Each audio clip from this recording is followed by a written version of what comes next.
J'étais parti pour faire un bouquin sur l'amour. Je voulais faire un bouquin sur le chagrin d'amour, en fait, plus précisément. J'avais envie de faire un truc sur le chagrin d'amour. Et puis voilà, au final, on arrive à un truc qui est plutôt drôle, alors que c'était pas le but. Je m'étais pas dit, tiens, je vais faire un bouquin drôle, quoi. J'avais vraiment envie de faire un bouquin sur le chagrin d'amour. Je lisais pas mal de bouquins là-dessus. C'est un thème que j'aimais beaucoup. Mais c'est un bouquin sur le chagrin Ouais, ouais, d'amour. ouais, c'est un bouquin sur le chagrin d'amour, mais je n'avais pas prévu qu'il soit rigolo. Souvent, j'ai un tas de retours de gens qui me disent, oh, c'est super drôle. Je me dis, ah, mais oui, tiens, en fait, j'ai l'impression que je sais pas faire autre chose. Mais j'étais parti pour faire un bouquin sur le chagrin d'amour. Ouais. Bah, tu sais pas faire autre chose parce que tu as cette distance qui te permet de Ouais, te moquer de oui, toi et et de puis te moquer des autres. je pense que c'est une pudeur aussi. Tu vois, je crois que je saurais pas faire un bouquin, une histoire d'amour au premier degré. J'ai besoin de passer par l'humour. C'est une forme de pudeur aussi. J'arrive pas à faire les trucs au premier degré comme ça. Faut que je passe, ouais, c'est ça, par une espèce de distance. Là, les tout premiers retours, c'est majoritairement des filles. Alors, je sais pas si c'est parce que les filles lisent plus que les garçons.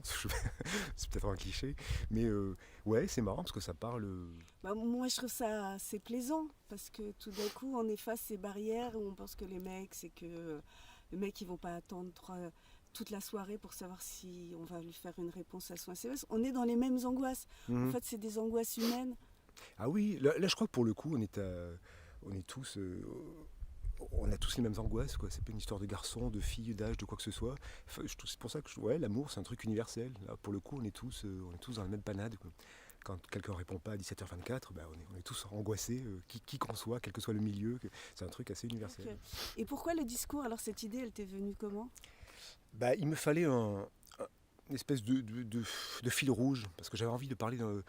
J'avais pas envie d'un truc, d'une action en fait. J'avais pas envie de faire progresser une action. Parce que je me suis aperçu que dans l'écriture, c'est le truc qui m'ennuie en premier. Moi j'aime bien les trucs introspectifs et dès qu'il faut faire progresser une action, ça m'ennuie. Et du coup, souvent j'ai attaqué des romans comme ça. Et toute la partie introspective me passionnait, j'adorais écrire. Puis dès qu'il fallait faire progresser l'action, je me lassais puis je laissais tomber. Et là, j'avais envie d'assumer vraiment le côté introspectif et qu'il ne se passe rien du tout pendant tout un livre, au risque d'emmerder tout le monde. Que ce soit un livre hyper ennuyeux, mais tant pis, je m'étais dit. Mais quand même, il me fallait cette espèce de fil rouge. J'aimais bien l'idée du fil rouge, de ce discours qui revient. Voilà. Tout le repas il est obsédé par ce discours qu'il doit prononcer pour le mariage de sa sœur. Et qu'il n'arrive pas. Voilà, ce truc, il angoisse. J'aimais bien. Voilà, c'était une espèce de fil rouge ténu comme ça, qui ne sert pas à grand chose, mais qui fait lien un petit peu sur tout le repas. Mais l'idée, elle est venue comment en fait? En cherchant L'idée du discours, comment elle est venue? Je crois qu'à la base, ça va venir d'une phobie que j'ai des grosses réunions familiales et des repas et des communions. Ouais, j'ai passé pas mal de. Il y a une période dans mon adolescence où il y a eu pas mal de mariages et de communions et de machins. Et j'avais l'impression de passer un dimanche par mois à des gros repas de famille comme ça, et c'était une angoisse. Et je pense que ça, ouais, c'est ressorti.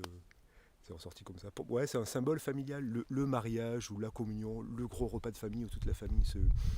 Je trouve que c'est un symbole assez rigolo. Enfin, il y a matière à faire quelque chose de. Ouais, quand tu veux traiter la famille, c'est un bon fil à tirer. Je trouve que c'était une très belle introspection familiale. En même temps, tes personnages, t'es très critique et en même temps, il y a beaucoup d'amour. Par rapport à la famille, tu veux dire? Oui, parce que c'est ce que je te disais. Moi, j'adore ma famille. Il y a cette espèce de pudeur où, enfin, moi, je suis assez pudique. Je parle pas, je communique pas. Mais malgré tout, il y a un lien, il y a cet amour. Et là, je voulais que ça transparaisse aussi. C'est des générations qui communiquent pas vraiment avec son père, ils communiquent pas vraiment avec sa sœur, mais malgré tout, il y a un amour filial, il y a un truc. Ouais. T'as mis combien de temps à écrire ce livre? Ça, j'ai toujours beaucoup de mal à dire parce que j'ai toujours plusieurs projets en parallèle. Donc, j'écrivais ce roman et en parallèle, j'avais 2 ou 3 BD, puis les mensuels. Mais je l'ai attaqué en septembre, en gros, et je l'ai bouclé en mars, avec plusieurs projets en parallèle. Donc, je sais pas, ça fait quoi ça? Ouais, 6 7 mois. Oui, donc c'est Oui. rapide quand même. Ouais, juste le type de narration implique un truc. Il fallait que ça sorte. Comme c'est un truc introspectif, j'avais pas envie. Il fallait que ce soit une espèce de jet comme ça. Quand je m'y mettais 3 à 4 heures de suite. Et j'avais pas envie de trop y revenir. Il fallait vraiment que ce soit. J'avais envie de garder ce rythme de pensée. Même si, quand on essaie de décrire la pensée, c'est toujours un petit peu artificiel parce qu'on n'écrit jamais vraiment comme on pense. Mais j'avais quand même envie de garder ce rythme-là, ce rythme de pensée un petit peu, que ça sorte comme ça. C'est vrai qu'on n'écrit jamais comme on pense. Ouais, ouais, ouais. Bon, moi, c'est un truc, j'ai essayé de m'en approcher un petit peu avec ce roman, en essayant de. Voilà, le type est à table et puis écrire tout ce qu'il pense. Mais c'est pas possible, on n'y arrive pas. Même avec ces histoires de rebond, d'aller-retour entre les pensées, malgré tout, ça reste assez artificiel. Mais je voulais garder cette dynamique-là. Oui, oui. Et ces histoires d'amour, parce que dans toutes tes BD, enfin toutes celles que j'ai lues, il y a toujours l'amour qui est là. Toujours Ouais, l'amour qui est là. oui, il y a toujours une histoire d'amour qui traîne. Alors soit c'est un petit peu périphérique, on a fait avec Fabrice Hère, on a fait des bouquins d'humour où il y avait toujours une histoire d'amour qui traînait. Et là, pour le coup, j'avais vraiment envie que ce soit central. Ouais. Ouais, je trouve que déjà c'est universel, je trouve ça beau, et en plus c'est un super moteur narratif, quoi. Une histoire d'amour. Puis moi j'aime bien, en tant que lecteur, moi j'aime bien qu'il y ait toujours une histoire d'amour, sinon ça m'ennuie assez vite. Ben ouais, c'est quand même ce qui nous préoccupe le plus. Bah ouais, c'est un truc central, quoi. Bah ouais.